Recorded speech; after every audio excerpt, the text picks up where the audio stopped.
আজ হচ্ছে অক্ষয় তৃতীয়া। তোমরা কি ভাবছো যে সকাল সকাল আমরা রেডি হয়ে মন্দিরে চলে গেছি পুজো দিতে? একদমই নয়।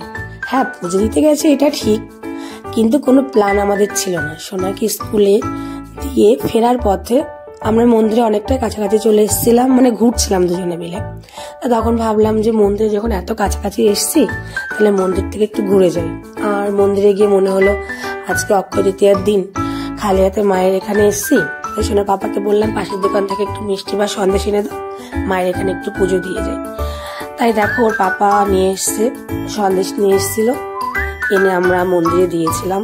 মন্দিরের মহিলাটাকে বললাম, যিনি আছেন ওখানে দায়িত্বে, যে আমাদের একটু মায়ের নামে পুজো দিয়ে দেবেন, কারণ আমাদের থাকা সম্ভব হবে না। কারণ সোনা আবার স্কুল ছুটির টাইমও হয়ে যাচ্ছিল, ওকে আবার বাড়িতে এসে আমরা কিছু খাওয়া দাওয়া করে আবার ওকে আনতে যাওয়ার ব্যাপার ছিল। এই জন্য আমাদের আর বসে থেকে পুজোটা দেখাও হয়নি, আর পুজো অব্দি আমরা ওয়েটও করিনি, আমরা বাড়িতে ফেরত চলে এসেছিলাম। আর আজকে তো অক্ষয় তৃতীয়া, কার কোথায় নিমন্ত্রণ আছে, মানে হালখাতা নিমন্ত্রণ আছে অবশ্যই কিন্তু কমেন্টে জানিও।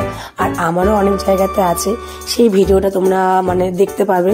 বিকালে যখন যাব আমি রাতে সেই ভিডিওটা আপলোড করব। আর আজকে সকালটা আমাদের কেমন কেটেছে তোমাদের দেখে কি মনে হচ্ছে? খুবই ভালো কেটেছে। আর ভিডিও যদি ভালো লেগে থাকে অবশ্যই লাইক কমেন্ট শেয়ার করো।